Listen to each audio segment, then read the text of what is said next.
3, 2, 1. What is up, Shark Nation? It is great to be back. I know you guys didn't feel the break because we spread these episodes out once a week, every Wednesday, like you guys know. But me and Mark were talking on the phone the other day, and I don't think we've done one of these, recorded one of these for a few weeks. So we're delighted to be back. Mark Baker is out there in Glenageary. How's it going, Mark Baker? Good, Luke. Good. Never let them behind the curtain, though. Jesus, we do this every week. I'm doing too much of the letting them behind the curtain for sure. But we've got our guest here today to the SharkPod, David Kindlon. Yes. Kindlon or Kindlon? Kindlon. Kindlon. Nailed the first time. Okay. All right. So David is an Irish entrepreneur. We were just having a great chat just before we kicked off today about the businesses that he started, some of the interesting stuff that he's doing around the kind of the working from home style businesses we've been talking to a lot of people about. So Epionne is the business that David has started. Another business that he's started since the whole COVID work from home style. What would you call it? Pandemic. Yeah, well, that's what you call it, right? Screening.me. We'll have a chat about that as well. But David, how would you describe what you do? How to describe what I do? I suppose, it's simple. We're a human resource information system, so HRIS, or we're a HR platform with a fully integrated employee benefit module, which is pretty rare in that space.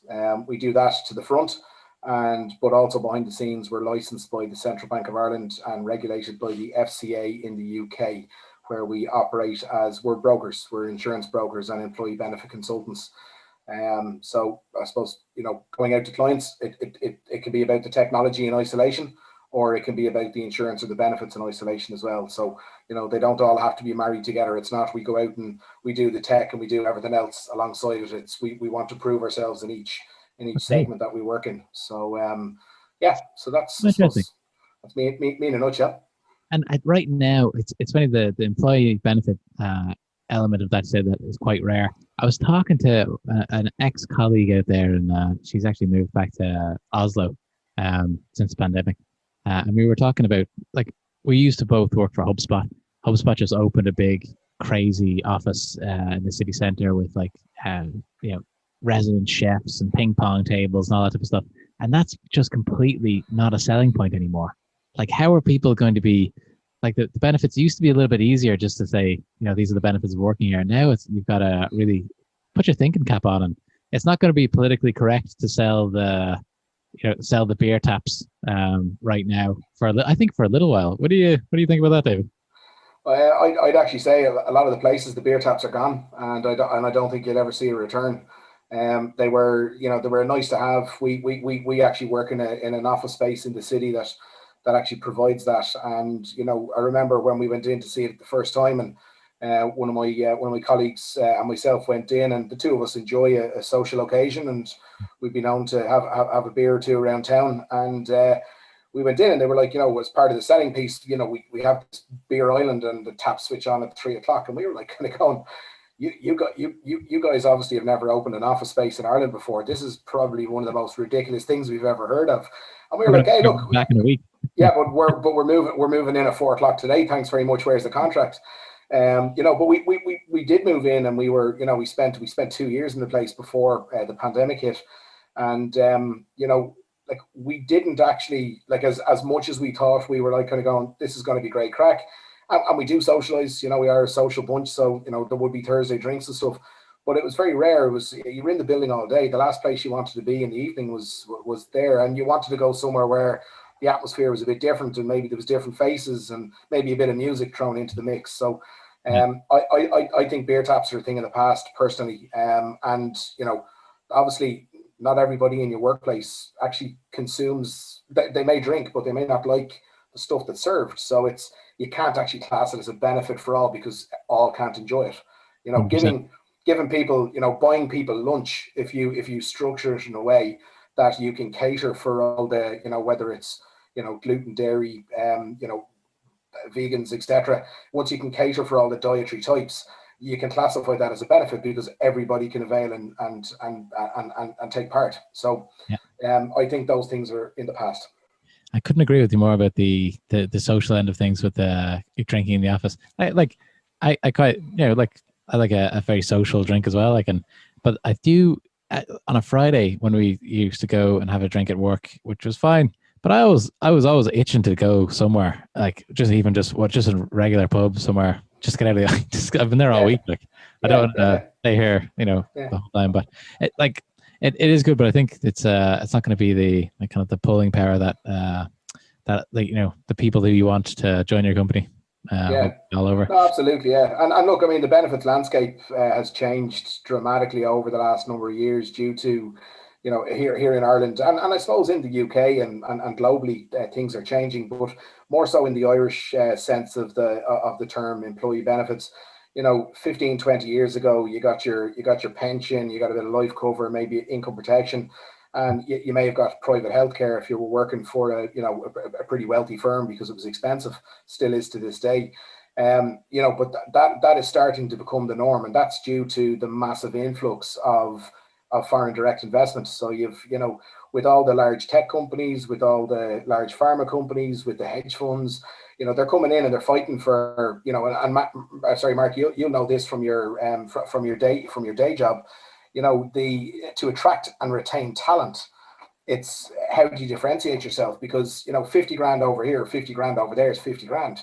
But it's what else can you do for people, and it's the nice stuff. So we're seeing a lot of changes within organizations due to they've increased their annual leave policy. The likes of Richard Branson comes out and says everybody in Virgin can have as many holidays as they want. We don't track anymore. We don't care, just work. And it actually turns out that people are afraid to take holidays because of the consequences, right? Whereas instead of doing the whole kind of fill your boots, it's people are looking and kind of going, well, actually, we give 25 days, and we give 25 days, and actually we close over Christmas, so therefore you get another week. So in actual fact, you're kind of all of a sudden you're up to kind of I don't know, maybe 40 days annual leave, including bank holidays, the closure over Christmas and New Year, all that kind of stuff. So we're seeing a lot of changes, but technology plays a big part in it, because if you have a large population of people, if you have 500 people working for you and you decide to do something different with your benefits, and you need to get an understanding as to what each individual needs, unless somebody's going to run around with a spreadsheet or a piece of paper and a pen and kind of go, hey guys, what are you having and what are you having? It's an administrative nightmare. And that's where our technology comes in to help with organizations where they can actually do that. They can do it over multiple jurisdictions. So, if you've got 500 people, and we have clients like this where we've, multiple jurisdictions, so you could be headquartered in Dublin and you could have maybe 5 or 6 different countries where you have employees, and you need to provide benefits in those territories, but you also provide annual leave, and you need to store their HR documentation and all that kind of stuff. So it comes together really nicely. And if you look at the financials behind any organization, item number 1 on the list is salaries, is wage roll.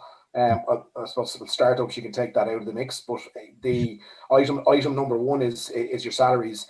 Item number 2 and number 3 rotate between rent and employee benefit spending.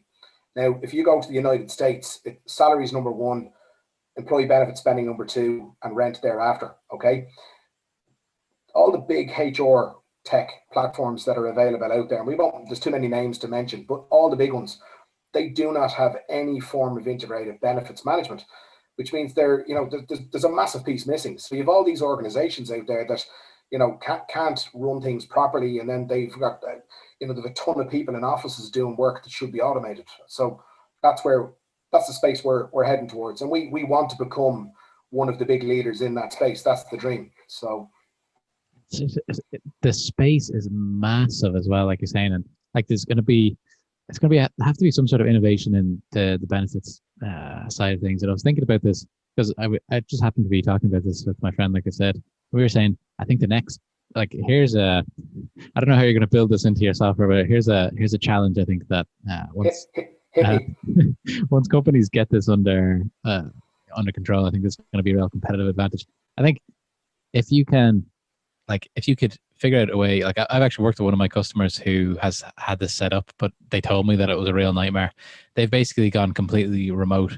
You can live and work wherever you want, but it means that there is crazy tax implications for working in different places.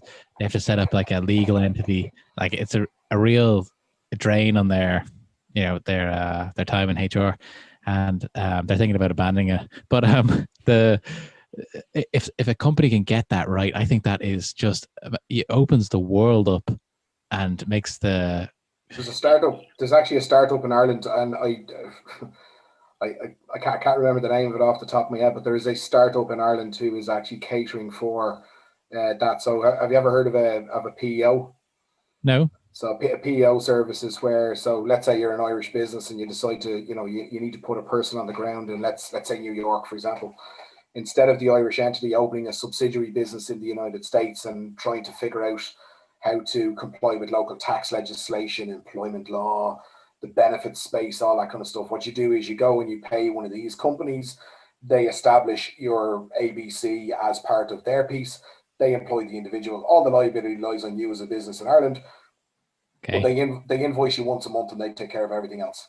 So those types of business, they've existed for 20, 30, 40 years. Really? They're not new. Okay. But there's a startup in Ireland, and I'll have to dig it out because that's, you've put an idea in my head there, Luke. These guys, that's what they're doing. They're actually solving that issue around having a mobile workforce anywhere in the world and taking care of everything from the amount of days that the individuals spend while in a country, because that's obviously very relevant. Because if you don't, for example, in Ireland, to be non-domiciled for tax purposes, I think it's about 168 days a year or something like that. I think, don't quote me on that. And it's, if someone doesn't, they get caught, it's not my fault. But the number of days, so they take care of all of that.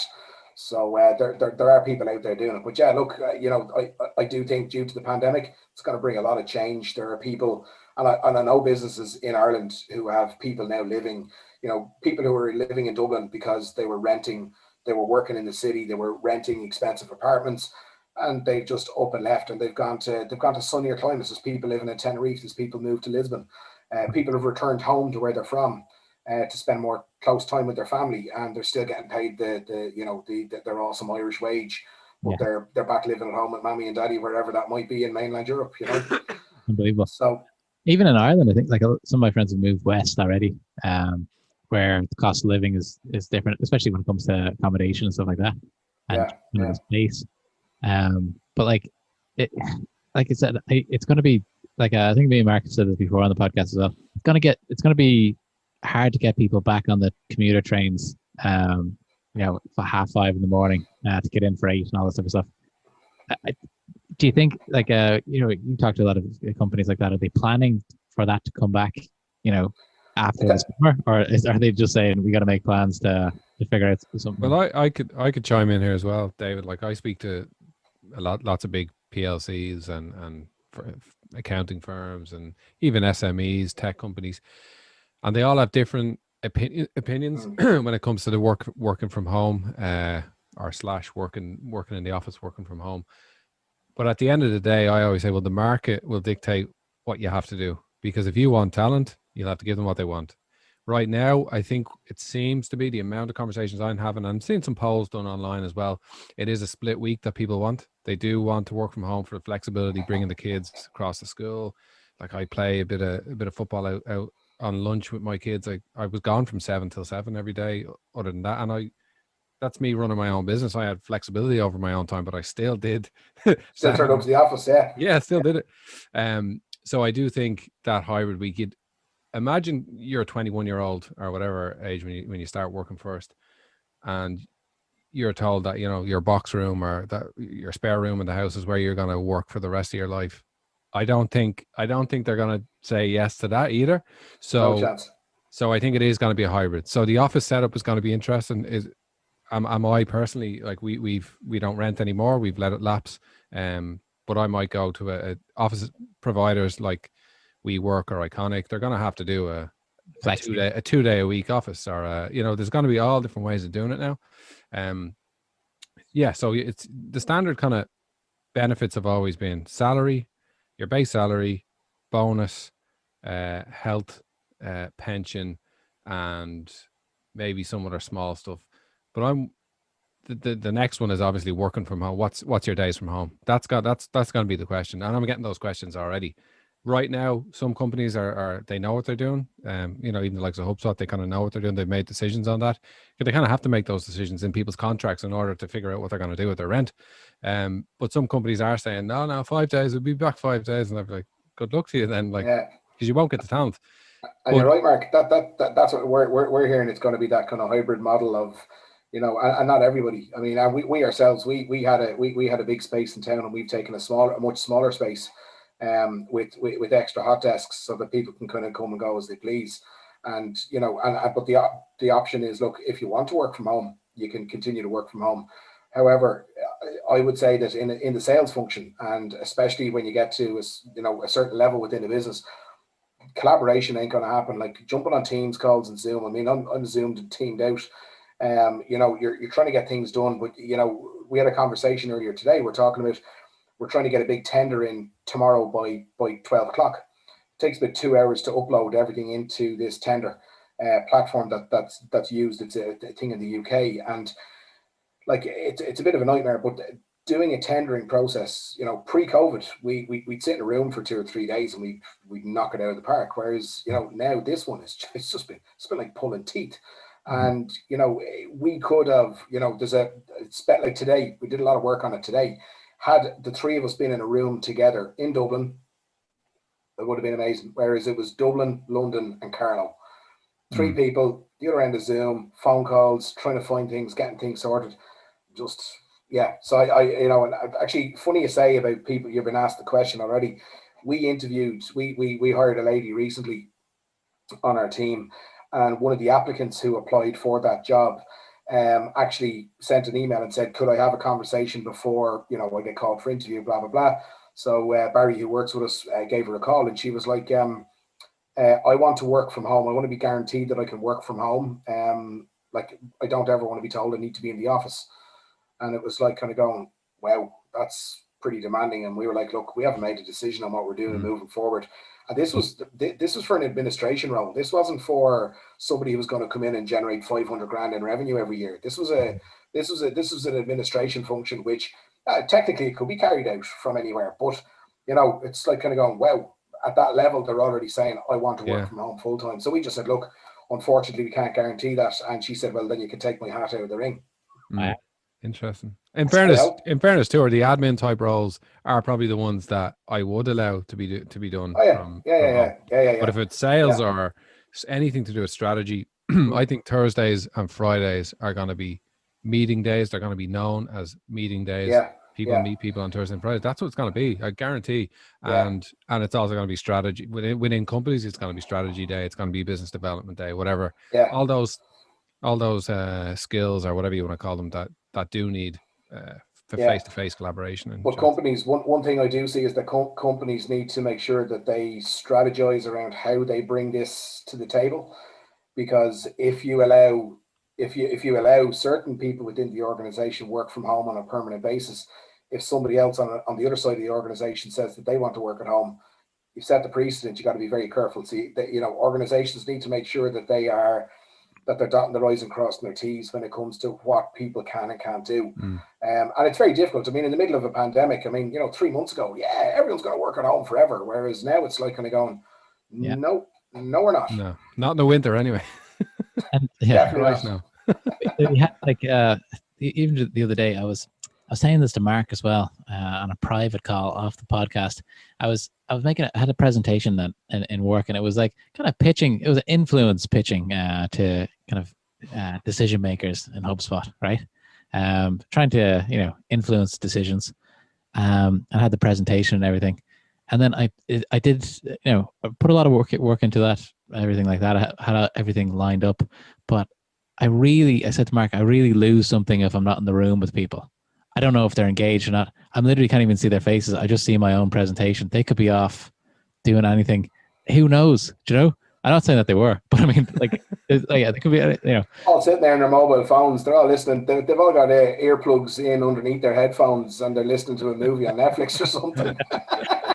But it's just, you're losing something there. Also, the collaboration piece, if it is going to be something like that, where they're working on one document together. Also, like, I've been in but when I was working in direct sales, like I loved being like in the sales room with people. Like when sales can be a little bit lonely in some ways if you just have the one metric that you're chasing. And if you're super driven, and a lot of salespeople are super driven, but like it is fun to celebrate with teammates when there's a good deal. And I have a suspicion as well that there's more conflict within sales teams if they don't know each other very well. If they're like, okay, that lead should have been mine, but if they knew each other, they could be sound about it.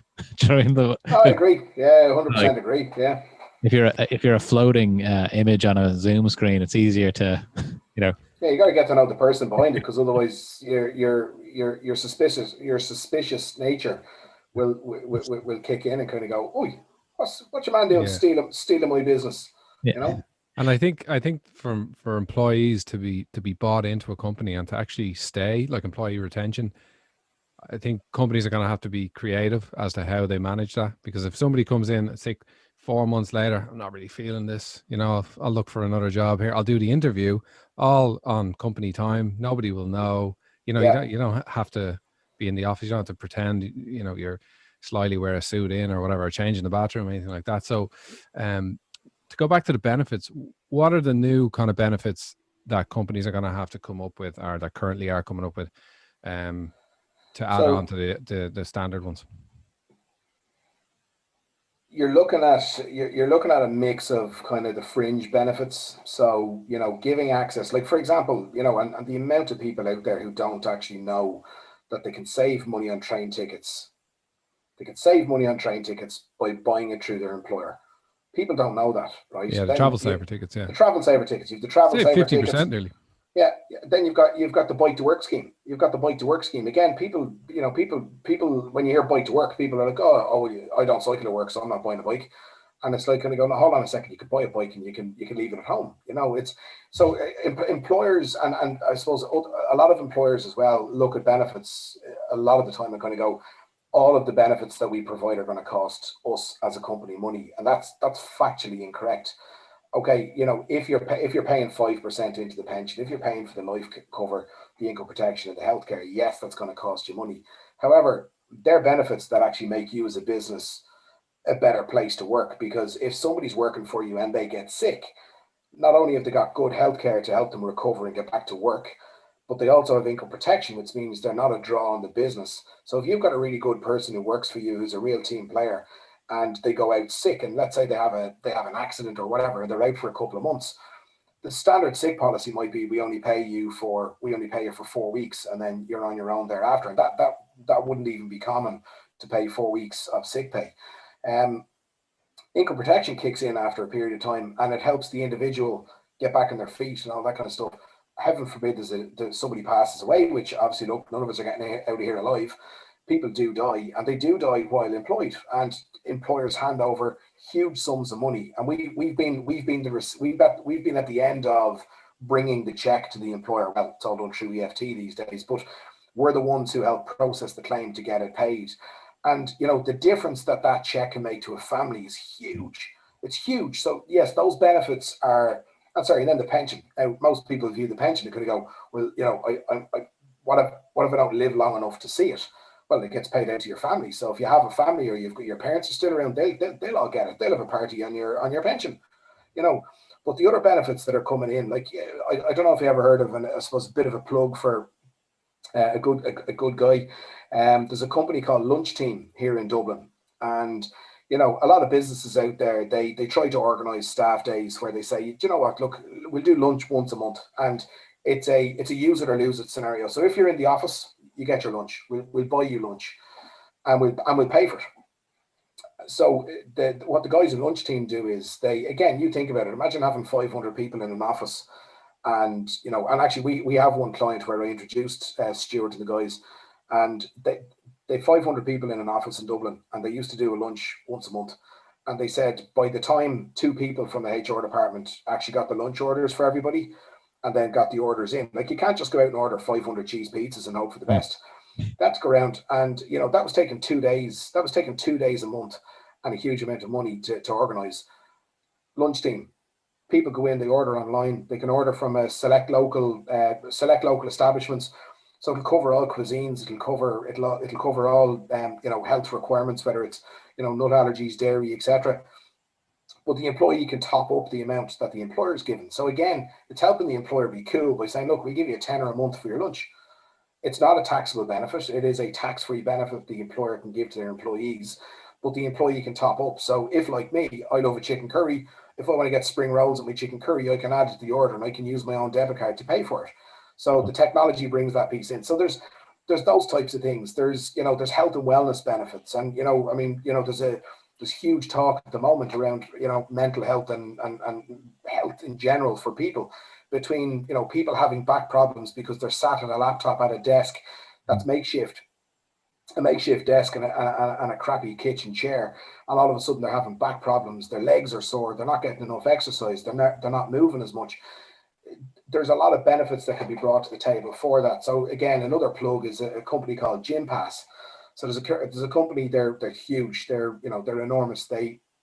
What they do is they go into big gym chains and they organize discounts. So instead of going in and paying Gym X €100 a month, you subscribe to these guys and you get it for 35. But then you can use different gyms in different places. So if you work in the city and you have a gym outside your door and it's part of the package, you can use that gym. If you live out, if you get the train out of town or the bus or whatever, there's a gym out beside you there. Yep. And they're part of the program. You can use it as well. So there's a lot of things, and they start at like $7.99 a month. So again, for €20, you're buying lunch for your employees one day a month, and then you're also giving them access to gyms and stuff. Now that Gym Pass have changed dramatically because of COVID, and what they've done is they've brought in all these different you can do yoga at home, you can do stretching, there's loads of different classes that you can actually do online. So they brought real value to the table for the members during COVID, even though all the gyms are closed. It's all those ones that are linked to gyms. I feel so like I drive by the gym here in Greystones, and I'm just thinking like it's just it's a huge building with so much investment gone into it. It's just been empty for a year basically. Like they just had to pivot, and they actually rent out some of their equipment now, and then the money they make they give to charity or something like that. They like just because it's just sitting there anyway, so they deliver it to people's home. So it's cool.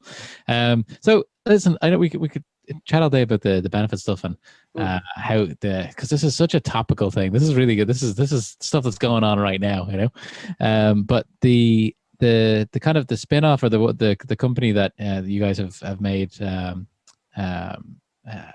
COVID symptom tracking or symptom kind of flagging, screening.me. Why don't you tell us a little bit about that and what that is and how that came about? Okay, well, can I go in reverse there? Can I tell you how it came about and then what it does? Yes. Okay.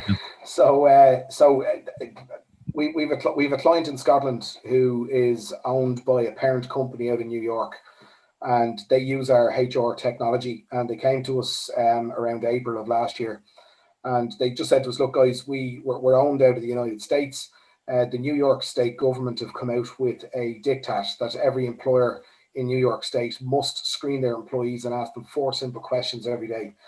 4 simple questions. Do you have a temperature? Have you tested positive for COVID? Anyone in your household tested positive for COVID? And have you been advised by a medical practitioner to stay at home?" So they came to us and they were like, "Look, because we're owned by New York are telling us that we have to do it because we're a part of this global organization." Hey. And they're like, "Is there any way that we can do this within the platform?" And we said, "That's very interesting." We said, "Well, yes, you can. There's forms you can build. You can upload documentation. There's lots of kind of quirky things you can do, but it's not really what you're looking for. Is you need something slick. You need somebody just clicks on a link, fills in a couple of boxes, submits a thing, and says, 'Right, that's me. I'm done.' And then there's a dashboard and people can see it." So they were like, "Yeah, well, that'd be really cool." So we went away and we had to think about it, and we decided as a business that because we literally shut down. I mean, we stopped spending money on marketing. We did everything everybody did. The whole world panicked and went, "Oh my God, God only knows what's ahead of us. Let's batten down the hatches, make sure we have a good cash flow runway, all that kind of stuff." So we took a look at it and we said, "Right, we have a tech team. It's costing us money every month. Let's do a little bit on the side." So we went and we designed out screening.me. And what it is it's not the silver bullet. It's not the magic answer to keeping COVID from the workplace. But what it is it's the ability to ask your employees to complete simple question sets on a daily basis with a declaration that says that they're telling the truth, right? Yeah. So, for example, the HSE here in Ireland came out with their guidelines. They came out with guideline questions. Again, the employers can go in and they can program these question sets, and they can do it by location. So again, if you're an organization with 6 or 7 locations around the world, you've obviously got different health authorities in those places. You may have different health and safety laws. So the idea is an employee gets up in the morning, they log onto their mobile phone. It's not a mobile app because of all the negative controversy around the COVID, the government COVID tracking apps. So we launched around the same time as them. So we decided against building a mobile app because you go into an employer and say, look, you can use this with your employees. They go to their employees and the employees are sitting there kind of going, you want me to download that on my phone? Means you can track me. Yeah. So we were like, no, look, it's not going to be a mobile app. What it is it's a web. It's you log in online through a web browser. Okay. You can do it through your phone and you can save it as a tile on your home screen.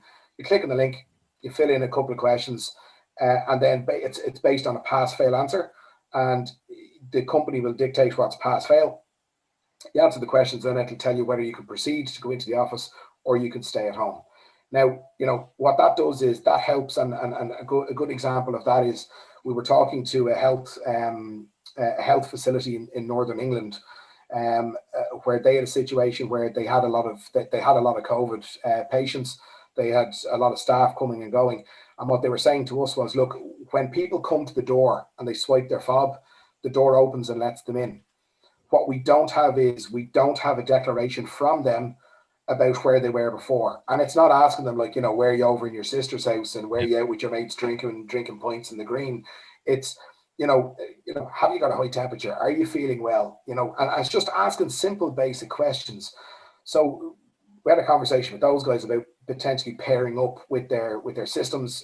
Unfortunately, nothing ever happened with them, but it was to show that, companies, once you get people inside the door, there's still a lot to do. So, you still have to understand that people need to be kept apart. Meeting rooms need to be small. Sorry, not the meeting rooms need to be smaller. Capacity in meeting rooms need to be smaller. Hand sanitization stations, keeping the place clean, all that kind of stuff. So the screening app just is a part of that risk management assessment piece. And we've had a bit of success with it. We've a couple of schools here in Ireland that use it. The parents go in every day. I don't know if you guys have any experience using the GAA app. Yeah, I did it. Yeah, you have to go in and do your declaration before every session. So yeah. It's very similar to that. So we have a couple of schools using it where the parents do it on a daily basis. We also I can't get into names on the podcast, but we did pick up a very large power utility company in the Caribbean, 5,500 employees and 1,500 contractors. They came to us through a connection of mine in Los Angeles, and they were all over and they signed up. They've gone live, and it was incredible. So we're working with some risk management consultants in the UK and in the US at the moment. I only had a call this afternoon with the guys in the US. It's very active. I mean, Texas, as the state of Texas, they've opened up. It's like they've just said, we've had enough of this and we're done. Let's go back to work. Yes. So they're about 85% open. So there's a lot of activity over there, whereas Ireland and the UK, we're still pretty much, we're shut down. So, and it's such an interesting thing that it's opened up all these other, like me and Mark said this as well, that we had this kind of conversation when everything was kind of panicky, and we're having podcasts around that, and we're saying it's going to open up so many opportunities that we don't even know about. Like even like what people, I've been so surprised with what people have accepted for with the changes in their life, and they just kind of keep on keeping on. Like, so like even at the beginning, like the idea of an app on your phone tracking and stuff. Like if you said, like, I know in Israel they've got the app to say if you're vaccinated you can go to the gym, that type of thing. Like you'd say that could never happen here. That's the government. Yeah, but I think that could happen here. I think things happen kind of over time. People just accept things because they don't want to rock the boat or whatever. And then when things change, there's going to be all these opportunities like the ones that you've identified there, and even the Texas guys opening up, being the first people to open up. There's going to be a kind of a vacuum of opportunities to make that work. Doing that didn't have before, because, like I said, going back to just as if it never happened is not really an option, even if you are absolutely Texan. I think there's big changes coming in occupational health and safety when it comes to stuff like this. Now, look, Screen to Me. I mean, we talk internally about it, and I'd love to see the back of COVID. So if it meant we had to get rid of Screen to Me and the income stopped coming in on it, I'd be delighted to see it gone, because COVID's a massive disruption in my personal life as well as my work life. I mean, pre-COVID, I spent a huge amount of time on airplanes. So I haven't seen Dublin Airport since March of last year. Yeah. It's not right. Yeah. I want to get back in the sky. Yeah. And I used to love that. Like I used to travel a good bit for work as well, but I used to like going to like business travel as well. Like I remember it's very kind of poignant, but I remember the first time I heard someone in Europe dying of COVID. I was in Paris on business, and I was in like a restaurant, and the waiter said that somebody in Paris had died from COVID, and I'm like, I thought that was like a Chinese thing. And then 2 weeks later, everything was shut down, and it was just everything moved quite quickly. But if you listen back to one of the early podcasts, we briefly mentioned it, and I said, nothing to worry about. Yeah. How wrong was I? That was January, yeah. I'll give you a funny one. So the end of February 2020, I was sitting in Australia. We had just opened an office in Australia, and I was sitting with our CEO in Australia. And I think I mentioned to you guys before the call, I'm married. My wife is Australian, and she's from Western Australia. And a family friend of hers, I reached out to him and said, look, can we have a cup of coffee? He's a very well-known businessman in Western Australia. He's done exceptionally well for himself. So we met him for a cup of coffee, and we were sitting outside this coffee shop having a conversation. And, the whole COVID thing was buzzing around everywhere. And he was sitting there and he was saying, the aviation industry is going to be screwed. The logistics space is going to be destroyed. He goes, this is going to have massive ramifications across the world. And I was kind of sitting looking at him, kind of going, if this guy is right, this is going to be an absolute shit show.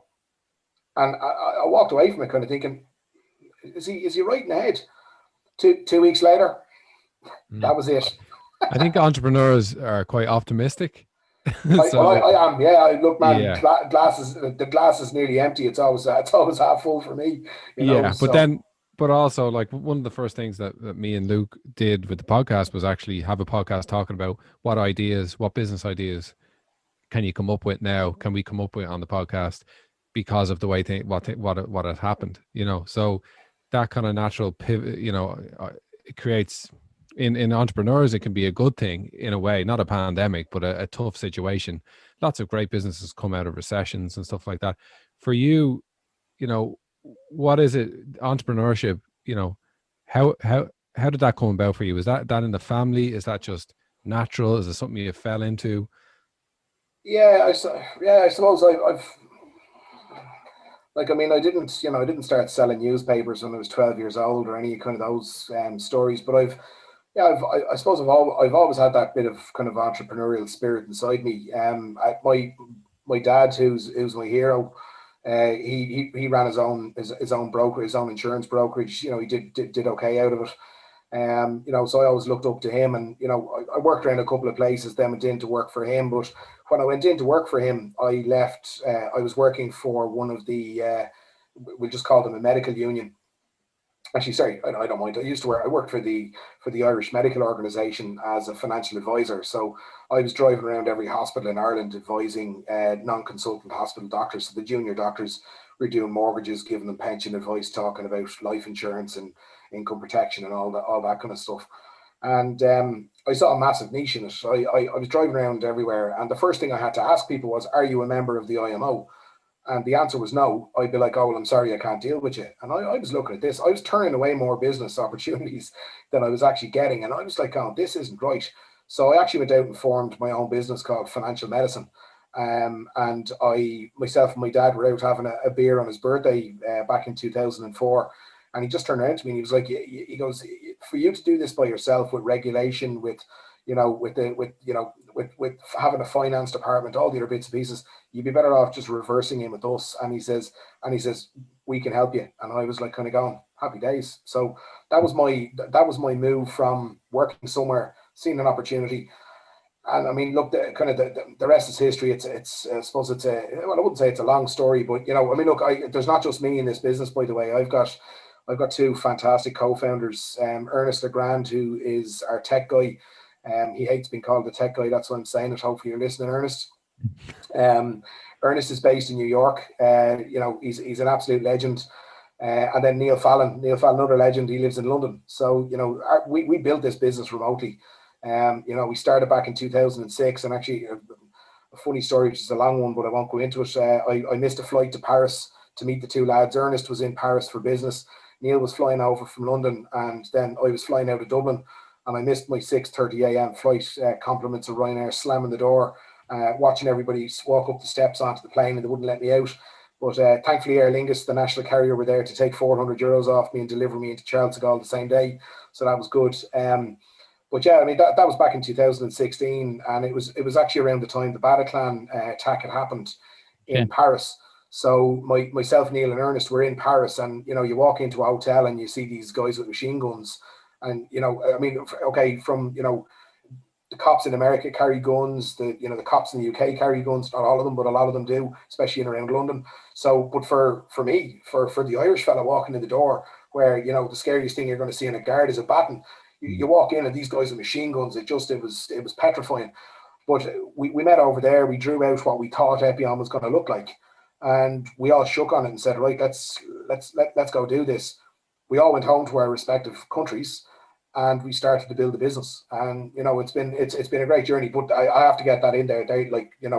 We're very, very lucky. We've got three co-founders who look, genuinely, we do anything for each other. It's great. It's been a friendship as well as a business. It's great. You guys have been doing this before. It was cool, the remote stuff. Like it's this is what year was this when Epionne? Well, we came together in 2016. So, and I come here, a funny story. Technology's always been a favor of mine. Like my missus calls me, Inspector Gadget. I love technology. I mean, I was driving around. I remember getting a company car from the IMO back in 2003, and the first thing I did was I installed an iPod player so that I could actually insert my iPod into it to plug into the car, so that I could listen to all my tunes in the car. And like, none of my friends did this thing. I mean, everything was like, it was all had to be connected and all this kind of stuff. I remember the first smartphone came out, it was called an XDA, and I used to be able to get my emails on it. And like, it was a clunky piece of crap, but I still had to have one. Oh man, like I was involved in all of it. So I always knew I wanted to do something in technology, and this is not my first startup. I had a startup previously when I came out of the IMO, and I decided to do a platform for doctors to be able to go and take education courses, rent their houses to their friends in different parts of Ireland and all this kind of stuff, and then we were going to sell financial services through it. Anyway, it didn't work. It was a flop. Or as I say, we were ahead of our time. You know what I mean? Just timing wasn't right. Cost a lot of money, but hey, how you live and learn. But yeah, like getting into the technology space, like the reason I approached Ernest and was like, look, Ernest, I want to do this thing, and I want you to come on board. Was because I knew him, and he had built systems in the insurance space, which I'm very familiar with. He's an ex-IBM guy. He's done a lot of stuff, so he brought a lot of value to the table. So he was a guy I knew in New York, and I was looking at it kind of go, it doesn't matter where he is. I mean, if we need to build technology, if he's there, great. Myself and Neil had worked together, where I had Irish clients who had a presence in the UK. Neil had clients in the UK who had a presence in Ireland. So we actually worked together on the benefit side of things, and we spent many a night in Dublin and in London out, having a conversation over a pint.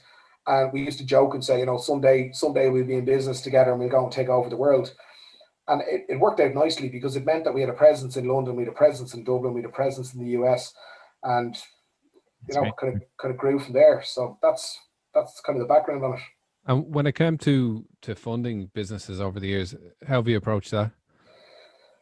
So Epionne was bootstrapped at the start. So myself, Ernest, and Neil put our hand in our pocket, and I suppose we were fortunate enough that we had a bit of cash that we were able to throw at it. So threw the money in, and then we raised money. So we actually raised money back this time last year. We went and got 1.25 million. We got a couple of Enterprise Ireland came in, and we got a couple of other guys. They were, I suppose, strategic investors. We've got a handful of smaller investors. Again, we're strategic, but then we've two of our top investors, both guys who sold businesses for huge money, massive experience in the insurance space. So which is obviously relevant to what we're doing. So that's how we funded. That's how we funded this one. The previous one that flopped, I spent my money and another guy that I was in business with, and it just didn't work. So, and so just for advice to kind of young entrepreneurs and stuff like that, would first port of call be somewhere like Enterprise Ireland? Would you recommend?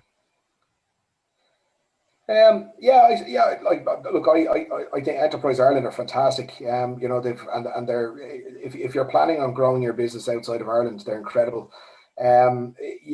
To engage with them properly, you can't just go into them and say, look, I'm thinking of doing this, because they're just going to tell you to go away and come back.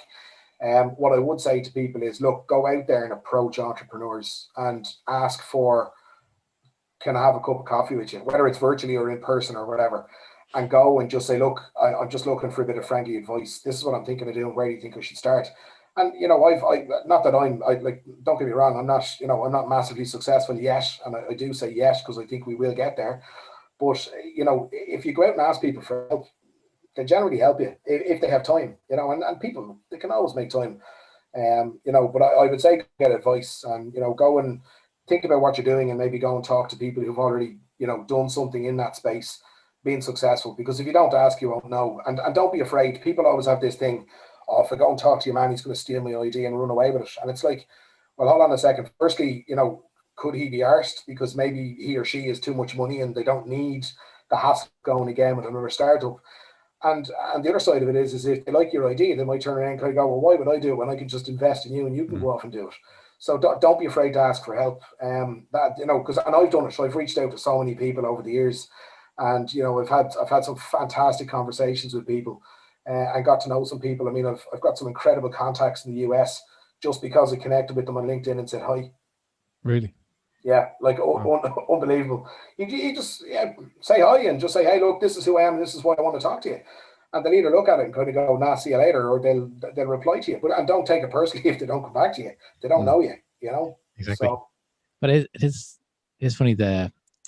We had a couple of people on the podcast recently, and they're saying, like, if you have an idea, telling people is important as well, because you put up a flag, and then somebody who might be also interested in getting into that space, or have some money on the hip, like you said, that want to see the opportunity, but they're busy living in Portugal or something, and they just want to back something that they believe in.